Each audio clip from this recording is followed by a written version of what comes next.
दोस्तों, आज मैं अपने एपिसोड होम्योपैथिक चिकित्सा एवं अनुभव के तहत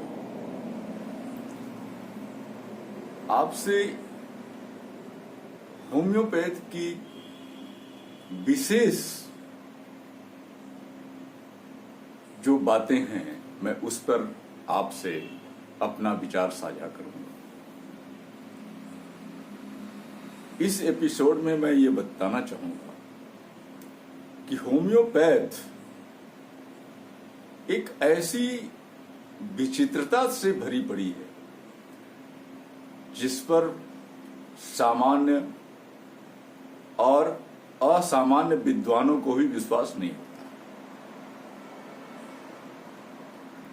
दो चीज कि होम्योपैथ को समझने के लिए निरा विद्वान ही होने की आवश्यकता नहीं है, बल्कि उस विद्वान को आध्यात्मिक ज्ञान भी होना जरूरी है।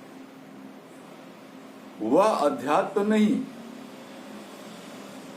जो सिर्फ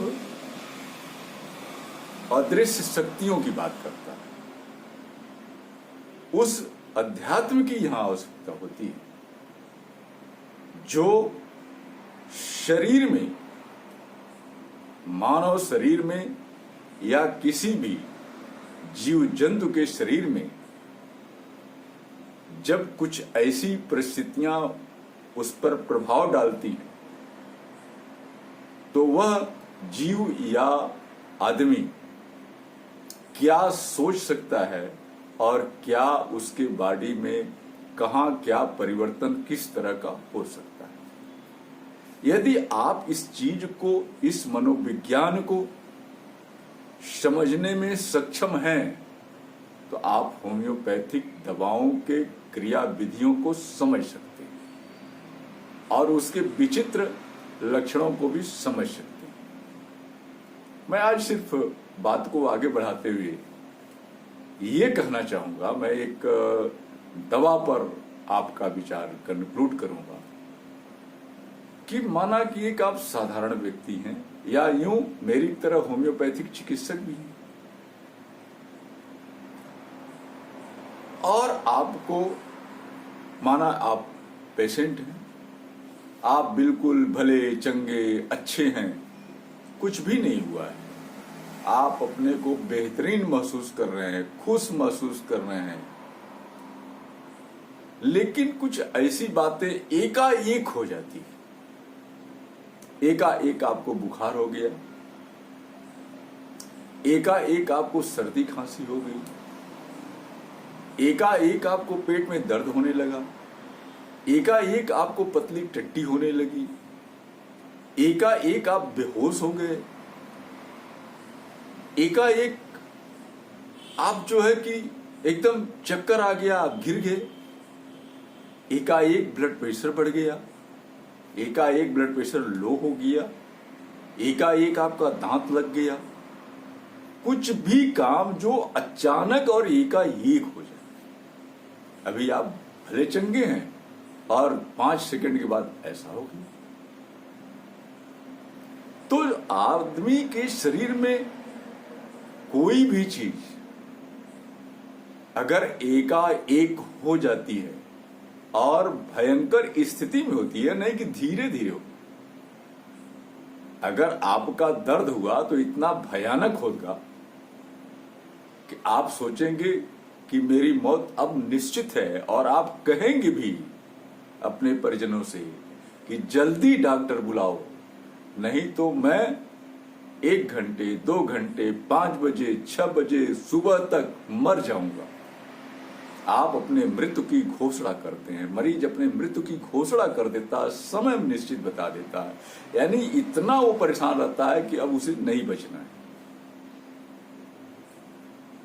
और इस तरह घर वाले परेशान हो जाते हैं, पूरे घर को सर पे उठा लेता है कि डॉक्टर को जल्दी बुलाओ, हॉस्पिटल में जल्दी ले चलो,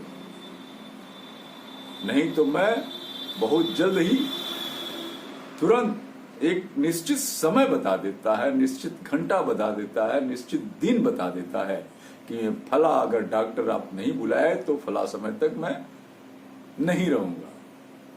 ये परेशानियां सामने आती है और इस तरह की अगर परिस्थिति सामने आती है, कोई एकाएक बेहोश हो जाए, कोई एकाएक उसका दांत लग जाए, कोई एकाएक कोई बीमारी हो जाए, तो आप एक चीज ध्यान रखिए, अगर आप चिकित्सक हैं तो आपको तत्काल अगर पेशेंट ऐसा आते हैं कि डॉक्टर साहब जल्दी दवा दो नहीं तो मैं अब मर रहा हूं, बस 10 मिनट में मर जाऊंगा, तो आप सारी दवाओं को छोड़ करके सिर्फ एकोनाइट की 30 की 200 की उसके जुबान पे डाल दीजिए और यह उसकी घोषणा वहीं बदल जाएगी और पेशेंट ठीक होने लगेगा।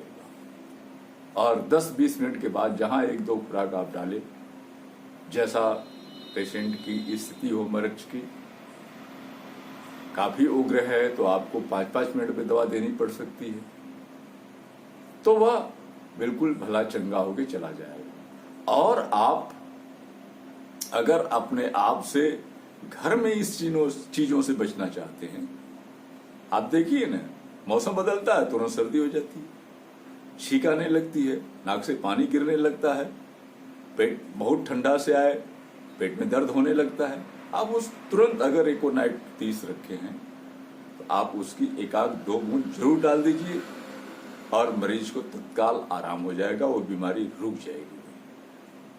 और किसी तरीके से अगर बेहतरीन तो ये हो कि आप गोली में दवा दें, क्योंकि होम्योपैथ की दवा बहुत कम दी जाती है मात्रा, इसलिए एकोनाइट का पेशेंट और भी होता है कि वो सैंग्युनाइन होता है, मजबूत और बलिष्ठ होता है, दुबला पतला और हमेशा मरीज रहने वाला पेशेंट उसका नहीं होता। और एक बात बता दें कि मृत्यु की घोषणा, मृत्यु की संभावना और भी दवाओं में, आप देखिए आर्सेनिक का पेशेंट भी कहता है कि अब दवा करके क्या करेंगे, हमको तो मरना ही है, इसलिए दवा नहीं करना है, क्योंकि वो सोच लेता है कि मुझे ठीक नहीं होगा। That is the arsenic. और एकोनाइट वो तुरंत कहता है कि मैं दवा डॉक्टर बुलाओ नहीं तो मैं मर जाऊंगा, समय निश्चित कर देता है। और एक और पेशेंट होता है आर्निका का, वो कहता है कि जल्दी डॉक्टर बुलाओ, नहीं मैं मरने जा रहा हूं। और डॉक्टर जब आ जाता है, चिकित्सक जब आ जाता है तो कहता है डॉक्टर साहब मुझे कुछ नहीं हुआ है, मैं बिल्कुल ठीक हूं। यह है मृत्यु का भय। तो सर्वाधिक मृत्यु भय एकोनाइट में होता है। और इस तरह के एकोनाइट के और भी लक्षण है, जिसमें उसे ये लगता है कि कोई रास्ते पे चल रहा है पेशेंट और उसको लगता है पीछे से कोई आ रहा है, मुझे धक्का मार देगा, मैं मर जाऊंगा। इस तरह की भी डर है, भयंकर डर है, मृत्यु का भयंकर डर और एकाएक किसी रोग का होना, ये हमारे एकोनाइट नेप्लस का बहुत बढ़िया और प्रथम लक्षण है। इसलिए आपको घर में, अपने घर में एकोनाइट को जरूर रखना चाहिए। एकोनाइट नेप्लस, ध्यान रखिए, एकोनाइट नेप्लस रखना है। एकोनाइट के और भी दवाएं हैं, तो उस सारी चीज को नहीं, एकोनाइट नेप्लस 30 आप घर में रखें। हो सकता है कि आप बहुत सारी समस्याओं से बचे रहें। और चिकित्सक नजदीक है, बेहतरीन है कि आप चिकित्सक की सलाह लें, नहीं तो आप इसका यूज कर सकते हैं और इसमें कोई दो राय नहीं है। आपने मेरी बात बड़े गौर से सुनी, इसलिए आपको बहुत बहुत धन्यवाद। और मेरी बात, मेरी वीडियो अच्छी लगे तो आप शेयर करें, लाइक करें, कमेंट करें और आप सब्सक्राइब भी करें चैनल को हमारे।